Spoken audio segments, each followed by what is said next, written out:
저녁마다 우리는 사도행전 말씀을 읽고 묵상하고 있습니다. 오늘 19번째 시간입니다. 또 이 시간 말씀을 묵상하면서 초대교회 역사하셨던 위대한 성령, 복음부흥의 역사가 여러분의 인생에 또 부족한 종의 목회 현장에 우리 교회의 역사 위에 한반도 복음부흥화에 반드시 역사하여 주시라 믿습니다.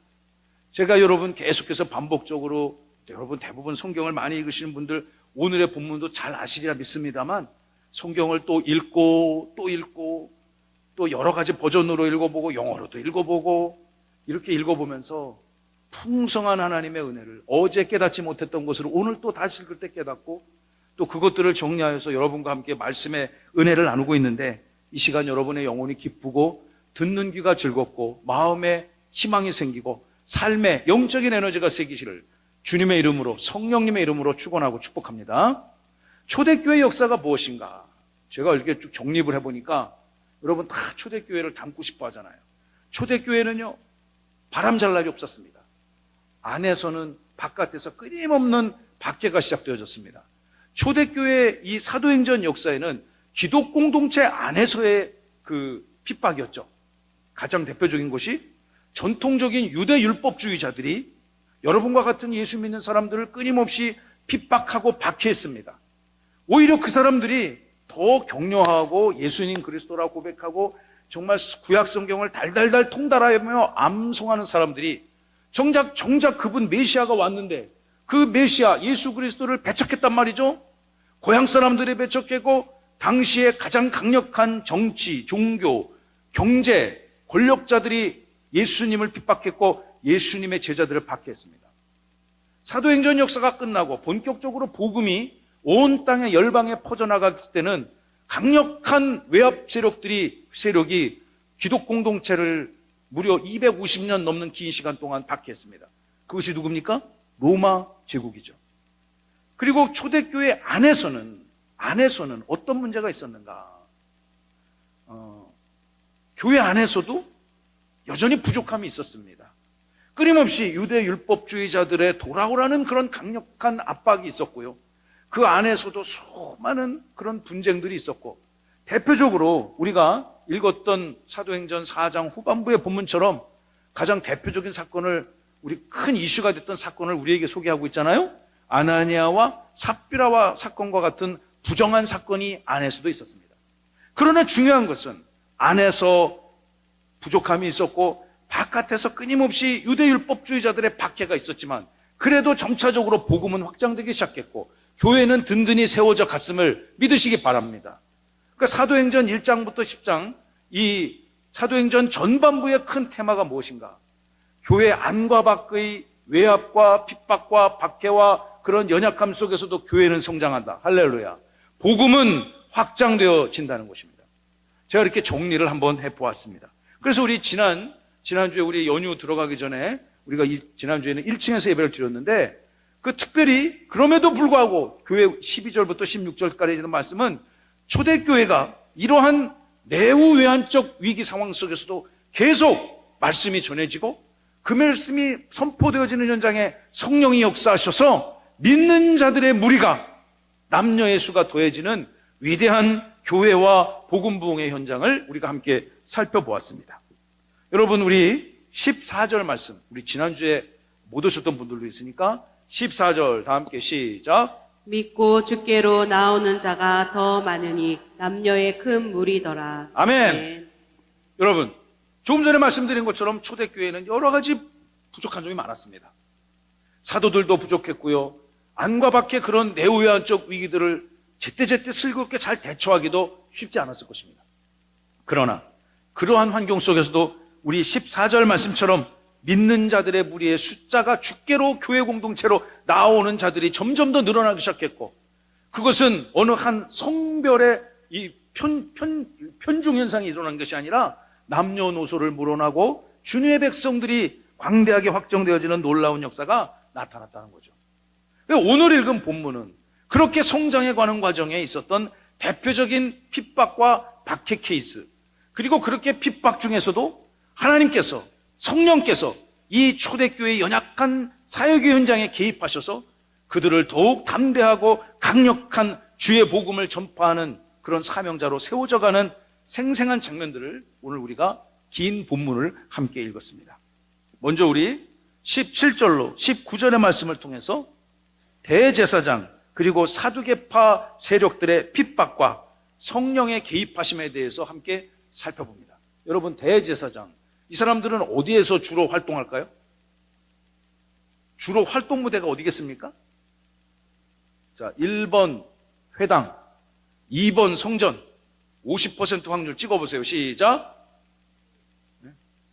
의견이 나눠지는 것 같은데 이쪽하고 이쪽하고. 여러분, 대제사장들은요 성전을 중심으로 사역하던 사람들입니다. 그리고 성전 안에, 예루살렘 성전 안에 대제사장만 있겠습니까? 그 성전 사무를 관장하는 수많은 사람들이 있었습니다. 그렇게 로마 제국의 비호를 받아서 예루살렘 성전을 중심으로 부정한 권력과 그 힘을 보유하고 있었던 대제사장들, 그리고 이 사람들과 함께 하고 있는 무리들을 우리는 사두개파라고 해요. 들어보지 않았습니까? 이런 사람들이 있다는 거? 사두개파들. 이 사두개파들이 사도들을, 초대교회를 본격적으로 비판하기 시작해요. 자, 우리 17절의 본문을, 중요한 본문 몇 가지 함께 찾아서 읽어봅니다. 17절 시작. 대제사장과 그와 함께 있는 사람, 즉 사두개인의 당파가 다 마음에 시기가 가득하여 일어났다. 대제사장들, 대장입니다. 제사장 중에서도 대장, 레위 족속 중에서 아론 계열의 가문만 이어받을 수 있는 그 대제사장들, 그러니까 그 예루살렘 성전의 대장이겠죠. 영적인 지도자요, 최고 통치 권력을 갖고 있는 사람일 것입니다. 그 주변에 있었던 17절에 보시면 많은 사람들, 그 사람들을 이름하여 무슨 파? 사두개파. 영어로 사투키즈라고 그래요. 그런데 예수님도 사두개파와 갈등을 많이 겪으셨지만, 그래도 예수님이 3년 동안 공생의 사역을 하셨을 때 주로 갈등을 빚고 와서 예수님이 설교하면 너 당신 무슨 권세로 죄사함을 선포하냐, 안식일을 왜 그따위로 지키냐, 왜 당신 제자들 안식일 제대로 교육시킨 거냐, 왜 이럴 때 니들은 금식 안 하냐, 뭐 이런 식으로 예수님의 모든 일거수일투족을 와가지고 사사건건 시비 걸고 정죄하고 핍박하고 음해하고 결국 예수를 십자가에 죽이자라고 밀어붙였던 가장 강력한 세력들, 그 사람들은 아까 얘기했던 성전이 아니라 회당을 중심으로 종교 권력을 장악하고 있었던 바리새인들이죠. 파리시스들. 이 사람은 회당을 중심으로 권력을 장악하던 사람들이고요. 예수님은 주로 그런 사람하고 충돌을 많이 빚으셨어요. 왜 그랬을까요? 예수님은 3년 사역 중에 대부분의 시간을 지방에 있는 갈릴리 호숫가를 중심으로 복음을 전하셨기 때문입니다. 물론 복음서가, 예수님은 예루살렘 사역이 굉장히 중요하기 때문에 예루살렘 성전에 가시면 또 누구랑 충돌했겠습니까? 오늘 본문에 나오는 사두개파 성전 중심 세력들과 충돌을 빚었죠. 그런데 대부분 바리새인과의 충돌이 많이 있었지만 초대교회들은 베드로, 안드레, 야고보, 요한, 이런 초대교회 사도들과 성도들은 사도행전 1장부터 10장의 내용들을 잘 읽어보면 바리새인보다는 주로 성전을 중심으로 한 성전 중심 교권 세력주의 권력자들과 충돌을 갖게 됐습니다. 왜 그랬을까요? 왜 그랬을까요? 초대교회가 예루살렘에 시작되기 때문이죠. 주로 예수님의 제자들이 예수님과 함께 3년 사역을 감당하시다가 예수님이 부활하셨고 승천하신 이후 성령을 받은 다음에 각지로 흩어진 것이 아니라 본격적인 박해가 시작되기 전까지는 여러분 예루살렘 성전에서 사역을 했기 때문에 계속 충돌을 일으키는 그런 사람이 누굴까요? 바로 이 성전 세력들과의 갈등을 겪을 수밖에 없었던 거죠. 너무 당연합니다. 그런데 이 사람들이 예수님의 제자들이 사역하는 것을 너무너무 싫어했어요. 왜냐하면 아까 얘기했던 양대 계파 있지 않습니까? 바리새파, 사두개파가 이 사람들 서로 양립하기가 어려운 사람들입니다. 서로 의견 일치를 보기가 쉽지 않은 사람들입니다. 그러나 성경을 찾아보면, 성경을 공부하다 보면 그 양대 종교, 정치, 경제 권력자들이 한 마음과 한 뜻으로 뜻을 똘똘 뭉친 사건이 있었단 말이죠. 그게 무슨 사건일까요? 예수를 십자가에 못 박아라. 여러분, 이런 의사결정할 때는 이 양대 종교 세력이 그냥 마음을 하룻밤 만에 모은 겁니다. 자, 그런데 예수님이 십자가에 못 박아 죽였는데 그 제자들이 막 이제 겁도 없어. 성령의 감동을 받으니까 막 그냥 감옥에 가서도 막 찬송하고요. 권세가 충만합니다. 할렐루야. 근데 그 사람들 입에서 여러분과 같이 예수님의 말씀을 읽고 예수님을 그리스도라고 고백하고 그럼 성령께서 얼마나 기뻐하시겠어요. 그런데 그들의 사도들의 입으로 예수의 이름이 증거되어지는 것을 이 성전 중심 종교 권력자들, 대제사장들과 사두개인들은 너무너무 그 마음에 시기와 분노가 가득 찼고, 왜냐하면 그들이 십자가 못 박아 죽인 예수가 끊임없이 죽지 않고 살아있는 거예요. 영적으로 살아있는 거예요. 그의 제자들이 점점 아까 우리 14절 말씀처럼 분명히 예수는 자기들이 십자가 못 박아 때려박아 죽였는데 그 예수를 믿는 자들의 무리가 점점점 늘어나니까 그 세력을 주동하고 있는 사도들을 핍박하고 박해할 수밖에 없는 것이었죠. 이러한 사도행전적 초대교회의 배경을 우리가 분명히 이해할 필요가 있습니다. 그래서 이 못된 자들이 어떤 결정을 했을까요? 18절, 사도들을 잡아다가 또 감옥에 가뒀어요. 우리가 앞에 있는 본문 3장과 4장에 보면은 계속해서 사람들이 불법적으로 체포하고 감옥에 가둬놓고 또 그 다음날 사내들인 공회를 열어가지고 또 재판을 합니다. 그리고 이렇게 얘기하죠. 너네들 내가 그때 얘기했어 안 했어? 예수 이름 입에 담지 말라고 했어 안 했어? 1번 2번 막 그랬던 것 같아요. 그런데 이들이 성령을 받으니까요, 대제사장이나 사두개파나 이런 권력자들의 억압이 하나도 두렵지 않았던 것 같아요. 이 악한 자들이 하는 일들을 보십시오. 그런데 18절 옥에 가뒀어요. 옥에 가두었는데 그럼 이제 꺼내줄 때까지는 꼼짝없이 있어야 되는데 이 초대교회 지난주 우리 말씀해 보면은 주님의 사도들에게 표적과 이적이 강력하게 나타났다고 말씀드렸지 않습니까? 여러분 19절 다 함께 시작. 주의 사자가 밤에 옥문을 열고 끌어내어. 아멘. 네. 그 감옥에 갇혀 있는데 성령께서 그냥 막 그 초대교회를 너무너무 사랑하시고 반드시 저들을 보호해야 되겠다는 하나님의 강력한 의지가 19절로 표현되는 것입니다. 주님의 사자가 나타나서 옥문을 열었습니다. 밤에 그 옥문을 튼튼하게 간수들이 또 군인들이 지키고 있었지만 하나님이 개입하시니까 그들의 그 경계 따위가 아무 의미가 없는 것입니다. 그들이 용문을 열고 나왔습니다. 자, 이제 20절 말씀, 하나님께서 이 성령께서 그들을 옥에서 구출해 난 다음에 세 가지 명령을 주셔요. 몇 가지? 세 가지 명령. 우리 20절 다 함께 시작. 가서 성전에 서서 이 생명의 말씀을 다 백성에게 말하라. 아멘. 가라. 다음 슬라이드로 주세요. 가라. 다시 성전으로 돌아가라. 성전에서 솔로몬 행각에서 설교하다가 이 사람들이 잡혔을 거란 말이죠. 예루살렘 성전에서 복음을 전하다가 이들이 체포됐을 것입니다. 하나님께서 그들의 인생에 개입하셔서 그들의 연약한 삶의 환경에 개입하셔서 옥문을 여시고 그들을 해방시켜 준 이후에 성령의 명령을 보십시오. 다시 그 자리로 돌아가라는 거예요. 다시 그 사명의 자리로 돌아가라는 거예요. 다시 말씀을 전하는 자리로 돌아가고 다시 하나님을 찬송하는 자리로 돌아가라는 것입니다. 할렐루야. 그리고 그곳에서 흔들림 없이 굳게 서라. Go and stand. 그리고 입을 열어 선포하라는 것이죠. 말하라는 것입니다. 스피크 아웃 하라는 거예요. 뭐 하라는 얘기입니까? 예수 그리스도의 생명의 말씀을 모든 이스라엘 백성들에게 다 말하라. 이 사명을 그 안과 밖에서 엄청난 핍박과 연약한 환경 속에 있는 사도들에게 하나님 성령께서 그들을 지켜주시는 것입니다. 가라, 서라, 말하라. 다 함께 시작. 가라, 서라, 말하라. 이것이 2000년 전 초대교회 사도들에게만 적용되는 것이라면 우리가 사실 이 밤에 이렇게 모여서 이 말씀을 열심히 묵상하고 선포할 이유가 없습니다. 오늘 이 시대를 살아가는 저와 여러분들의 치열한 영적 전투의 삶의 현장에서 여러분이 복음을 전할 이들 앞에 서시고 굳건하게 흔들림 없이 예수의 생명의 말씀을 전하시는 위대한 역사가 있기를 간절히 소망합니다. 우리 교회가 아까 우리 김남수 집사님 나 굉장히 감동되네. 우리 저녁 예배는 일당 100 성도가 오신다고. 믿으시면 아멘. 아멘. 이런 성도들이 이 위대한 사도행전 5장 20절에 성령의 사명을 감당하는 주님의 백성 될 줄로 믿습니다. 그러니까 이 명령을 받았단 말이에요. 사도들이 아유 안 갈래요. 또 감옥 가기 싫어요. 여러분 감옥 가면 얼마나 괴롭습니까? 예?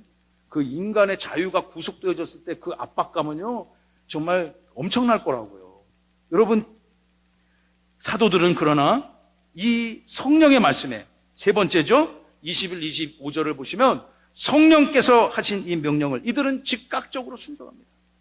어떻게 순종했는지 우리 21절 본문을 함께 살펴보기를 원합니다. 21절 시작. 그들이 듣고 새벽에 성전에 들어가서 가르치더니 대제사장과 그와 함께 있는 사람들이 와서 공회와 이스라엘 족속의 원로들을 다 모으고 사람을 옥에 보내어 사도들을 잡아오라고 하니. 여러분 이 말씀을 보십시오. 그들이 성령의 세 가지 명령, 가라, 서라, 그리고 말하라. 이 명령을 듣고 즉시로 체포되기 직전에 성전을 찾아갔습니다. 언제? 때는 언제입니까? 바야흐로 새벽. 새벽을 깨우는 위대한 은혜가 내일부터 있을지어다. 아멘이 갑자기 굉장히 겸손을 해주셨네. 여러분 내일 돌아오는 일주일 동안 열심으로 새벽을 사모하시는 은혜가 있길 바랍니다. 새벽에 성전에 들어가서 또 외치기 시작했어요. 무엇을 외쳤겠습니까? 당신들이 십자가 못 박아 죽인 그 예수가 그리스도 맞다. 그는 하나님의 아들이시며 그리고 우리가 죽였지만 당신들의 미련함으로 그를 죽였지만 하나님께서 그를 다시 살리셔서 영광의 하나님 보좌의 우편에 앉으셨다.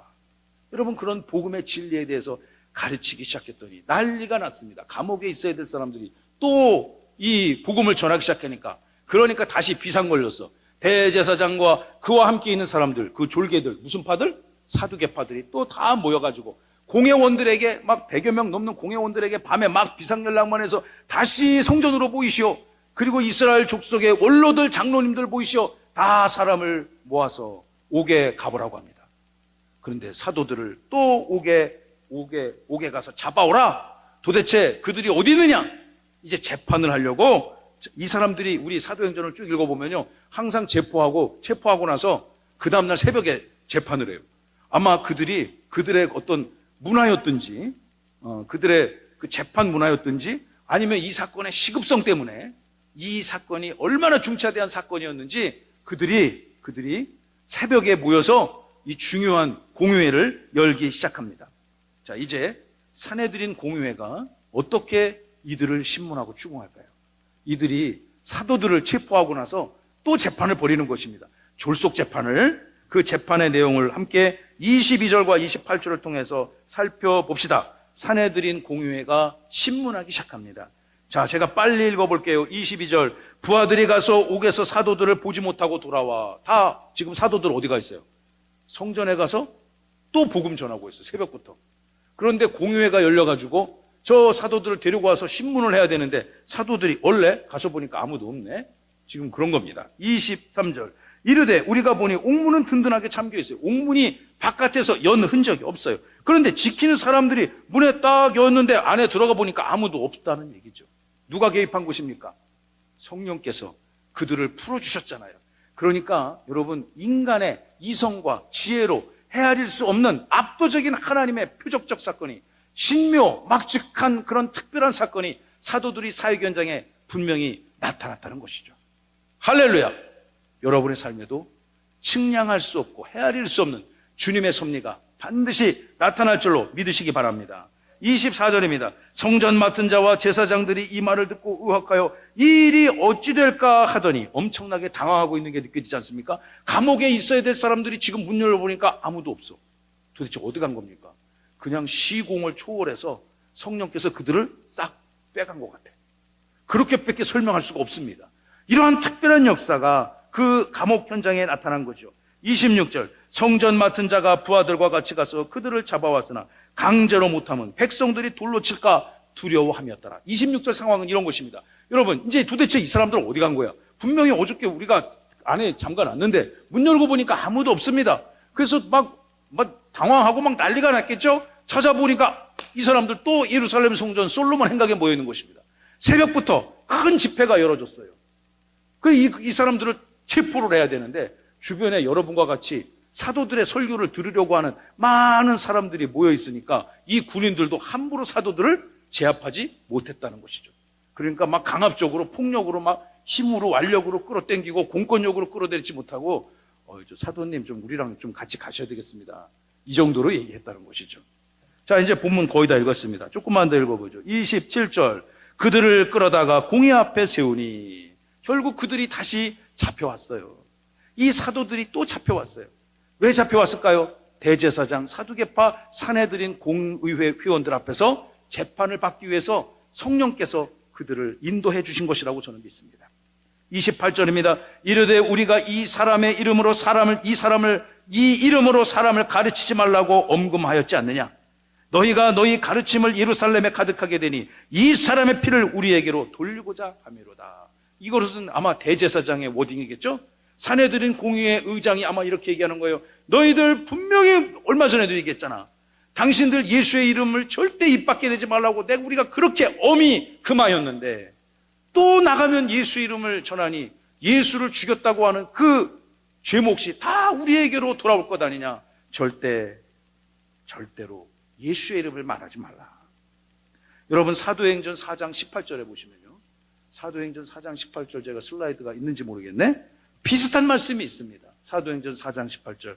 그들을 불러 경고하여 도무지 예수의 이름으로 말하지도 말고 가르치지도 말라 하니. 여러분, 지금 이 사도행전 이 5장 상황에 있어서의 사내들인 공의회의 이러한 강력한 주장은 처음 있는 워딩이 아닙니다. 그들의 단골 레파토리라고 볼 수 있습니다. 이제 마지막 본문입니다. 29절로 32절의 본문을 통해서 이 사내들인 공의회의 신문에 저항하는 사도들의 단호한 반응을 읽어보고 말씀을 마무리하고, 이 말씀 속에서 여러분이 일주일 동안 평생 붙들어야 될 말씀을 삼으시기를 간절히 소망합니다. 아멘. 29절입니다. 읽어볼까요? 시작. 베드로와 사도들이 대답하여 이르되 사람보다 하나님께 순종하는 것이 마땅하니라. 아멘.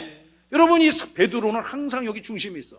사도행전의 전반부 예루살렘 교회 공동체를 이끌어가는 사도행전 초기의 강력한 지도자는 베드로였습니다. 베드로, 야고보, 요한 같은 사도들. 근데 베드로는 계속 그의 이름이 나오죠. 베드로와 아마 안드레, 야고보, 요한 같은 사도들이 이구동성으로 이렇게 얘기합니다. 우리는 당신들이 두렵지 않습니다. 대제사장 아니라 대제사장 할아버지라도, 심지어 로마 제국의 통치자 가이사르 황제라 하더라도 우리는 두렵지 않습니다. 우리는 누가 두려워요? 하나님이 두렵습니다. 하나님 앞에 순종하는 것이 우리에게는 옳습니다. 이들의 고백과 선언이 오늘을 살아가는 저와 여러분들의 고백이 되시길 간절히 바랍니다. 여러분, 세상을 두려워할 수도 있겠지만 우리가 정녕 두려워하고 경외해야 될 대상은 우리를 구원하신 삼위일체 하나님이십니다. 할렐루야. 30절 다 함께 시작. 너희가 나무에 달아 죽인 예수를 우리 조상의 하나님이 살리시고. 할렐루야. 복음 중에 복음이죠. 믿으시면 아멘. 인간들의 미련함으로 달아 죽인 그 처절하게 저주받을 십자가 형벌을 달아 죽인 그 예수를 우리의 하나님께서 다시 살려주셨다. 복음 중에 복음인 줄로 믿으시기 바랍니다. 사도들이 대제사장의 권세 앞에서 절대로 기죽거나 쫄거나 눈치 보거나 또 압박감을 느끼지 않습니다. 왜냐? 이들은 이미 성령의 역사를 크게 체험했기 때문에 불과 몇 시간 전에 감옥에 있었던 사람들을 시간과 공간을 초월한 성령의 역사로 해방시켜주지 않았습니까? 그러니 이제는 이들이 정말 그 어떤 세상 권세 앞에서도 두려움이 완전히 사라졌던 것 같아요. 여러분, 이들이 사도들이 대제사장과 이 사내들인 공의의 권세 앞에서 전혀 위축되지 않고 예수 그리스도 복음의 정수를 증거하고 있습니다. 31절 다 함께 시작. 이스라엘에게 회개함과 죄사함을 주시려고 그를 오른손으로 높이사 임금과 구주로 삼으셨느니라. 여러분, 이들의 거침없는 복음 선포를 보십시오. 우리 이스라엘을 죄사함을 권세를 주시기 위해서 그를 권능의 오른손으로 우리의 영원한 왕, 우리의 영원한 구주 메시아 그리스도로 삼으셨다는 것입니다. 32절 다 함께 시작. 우리는 이 일의 증인이요 하나님이 자기에게 순종하는 사람들에게 주신 성령도 그러하니라 하더라. 우리는 이 모든 일에 이제 우리가 29절, 30절, 31절에 말씀하신 우리가 하나님 앞에 순종하는 것이 마땅하다. 그리고 우리 조상의 하나님 여호와께서 너희들이 죽인 그 예수를 다시 살리셨다. 31절. 그리고 그분을 오른손으로 높게 권능의 손으로 높이셔서 영원한 우리의 왕으로 삼아주셨다. 이 모든 일들에 우리가 32절 뭐라고요? 증인이라는 겁니다. 증인. 여러분, 증인이 뭐 하는 사람들이에요? 어떤 사람의 말이나 증언이나 어떤 사물, 환경, 사건이 어느 것이 옳다고 법정 앞에서 선서하고 증거하는 사람이, 증언하는 사람이 증인 아닙니까? 예수님이 살아나셨고 예수님이 저와 여러분의 영원한 구주요, 영원한 구원의 뿌리요 반석이 되심을 증거하는 우리가 되어야 될 줄로 믿습니다. 우리 세종명성교회가 무슨 일 감당해야 되겠어요? 이 일에 우리가 증인으로 동참해야 되지 않겠습니까? 할렐루야. 가는 곳곳마다 여러분의 살아가는 삶의 현장에 예수님이 그리스도라는 것을 증거하시는 증인의 삶을 사시기 바랍니다. 하나님이 자기에게 순종하는 사람들에게도 우리 사도들에게 주셨던 동일한 역사가, 성령의 역사가 나타날 것이다 라고 그들이 법정 앞에서 당당하게 증언하고 있는 것입니다. 말씀을 마치겠습니다. 여러분, 우리가 오늘 긴 본문을 읽었습니다만 이 본문 속에서 제가 주의했던 것은 뭐냐면 이 초대교회 역사에 나타났던 특별한 표적과 이적. 감옥에 있는데 이 사람들이 정말 지키고 있는 사람들은 아무도 몰랐는데 없어졌단 말이에요. 그거 어떻게 설명합니까? 다 잤을까요? 근데 바깥에서 연 흔적이 없단 말이에요. 제가 보기에는 그냥 이렇게 요즘 말로 하면 뭐 육체 이탈이라고 그러나? 그냥 뭐 그렇게 하신 것 같아. 우리는 어떻게 하셨는지 알 수가 없어요. 그런데 우리에게 은혜를 주는 이 사도행전 말씀을 읽어보면 이러한 특별한 이적 사건에 관심 있는 것이 아닙니다. 성령은. 그 사건은 한 줄로 짧게 기록하고요. 그 대신 이 사도들의 어떤 행적들에게 주의하고 집중하고 있는가. 그들이 가는 곳곳마다 대제사장과 강력한 정치, 종교, 권력자들 앞에서 전혀 위축되지 않고 복음의 정수를 전했다. 할렐루야. 성경은 거기에 관심이 있어요. 여러분의 살아가는 삶의 환경 속에서 난제, 어려움이 있죠. 왜 없겠습니까? 누구나 다 있습니다. 그러나 그러한 환경 속에서도 우리가 예수님을 증거하고 증인의 삶을 살아가는 것, 성령은 그곳에 관심이 있다는 것입니다. 믿으시면 아멘. 제가 성경을, 이 본문을 다시 한번 읽고 묵상하니 그런 것이 깨달아지더라고요. 사랑하고 친애하는 우리 세종명성교회 형제자매 성도 여러분, 이번 한 주 동안 예수님이 우리 얼마나 사랑하십니까? 우리를 만약에 구원해 주지 않았다면 우리는 죄와 사망의 권세, 그 시궁창에서 여전히 헤어나오지 못했을 것입니다. 그러나 우리를 증인의 삶으로 삼아주시고 하나님의 영광의 백성의 자녀들로 삼아주셨습니다. 할렐루야. 그래서 우리가 이 밤에 이렇게 대부분의 분들은 쉬지만 우리 예배하는 것 아니겠습니까? 예배하고 하나님의 말씀 앞에 아멘으로 화답하시는 여러분의 삶에 하나님의 은혜와 위로, 성령의 역사가 오늘 우리 32절처럼 사람들에게 주신 성령도 그러하니라, 이 역사가 풍성히 강력하게 나타나시기를 예수님의 이름으로 축원하고 축복합니다.